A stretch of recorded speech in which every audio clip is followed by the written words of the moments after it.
Crime world প্রতিদিন দুপুর 12টায় শুধুমাত্র আর+ গোল্ডে। একেবারে দোরগোড়ায় লোকসভা ভোট, আর সেই লোকসভা ভোটের আগে বাংলায় আবারও পোস্টার রহস্য।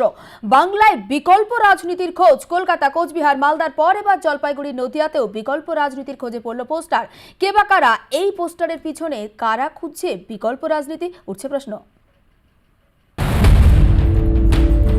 বাংলায় বিকল্প রাজনীতি, এই পোস্টার সাড়া ফেলে দিয়েছিল কলকাতায়। কে বা কারা এই পোস্টার লাগিয়েছে তা রহস্যই থেকে গিয়েছে। আর এবার কোচবিহার, মালদার পর ফের বিকল্প রাজনীতির পোস্টার পড়ল জলপাইগুড়িতে। কেউই জানেন না কে লাগালো এই পোস্টার, জানিয়ে রাজ্য রাজনীতিতে জোর শোরগোল। স্বাভাবিকভাবে এবং কংগ্রেসের লিডার কৌস্তব বাগচি তিনি স্বীকারও করেছেন যে একটা বিকল্প রাজনীতির প্রয়োজন আছে পশ্চিমবঙ্গে। তা ধরে নেওয়া যাচ্ছে যে এটা কংগ্রেসের যারা হতাশাগ্রস্ত কংগ্রেস নেতৃত্ব আছেন তারাই করেছেন, এবং যাদের বিজেপির সাথে একটা রিলেশন আছে, আন্ডারগ্রাউন্ড একটা রিলেশন আছে, তারা এটা বিজেপির পরামর্শে করছেন। মানুষকে ভুল পথে পরিচালনা করবার জন্য শাসক দলের পক্ষেই হতে পারে, কারণ তাদেরকে কেউ বিশ্বাস করে না, তাই তাদের হয়ে মানুষকে বিভ্রান্ত করবার জন্য কেউ মানুষ লাগাতে পারেন। রাতের অন্ধকারে পোস্টার রাজনীতিতে আমরা বিশ্বাস করি না।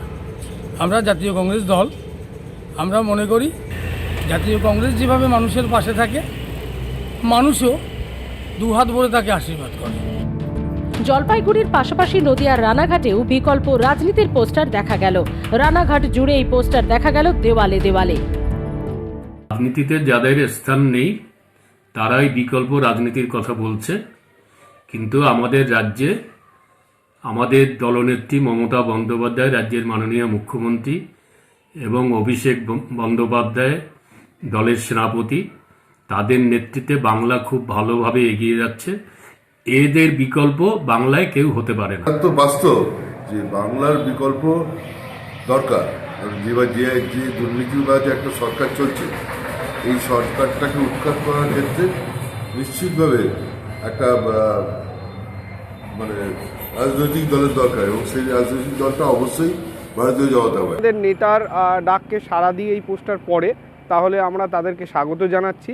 শুধু আমার এই কথার মধ্যে দিয়ে একটা কথাই বলবো, যারা রাতের অন্ধকারে পোস্টার মারল, তারা রাতের অন্ধকারে মেরে বাংলায় বিকল্প রাজনীতিরকে সমর্থন না করে সামনে এসে যদি আমাদের সঙ্গে হাতে হাত মিলিয়ে রাজনীতিটা করেন, এতে সুদূর পশ্চিমবাংলা তথা রানাঘাটের রাজনীতির ময়দানের উন্নয়ন হয়।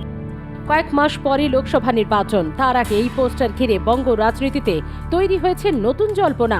গোটা পোস্টারে শুধু এই 3টে শব্দই লেখা। পোস্টারের প্রচারক কারা, কে, কি উদ্দেশ্যে এই পোস্টার দেওয়া হয়েছে সে বিষয়ে কোনো কিছুই উল্লেখ করা হয়নি পোস্টারে।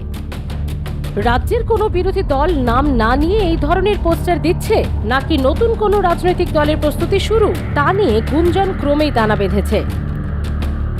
জলপাইগুড়ি থেকে সুপ্রিয় বসাক ও নদিয়া থেকে বিশ্বজিৎ দেবনাথের রিপোর্ট, আর+ নিউজ।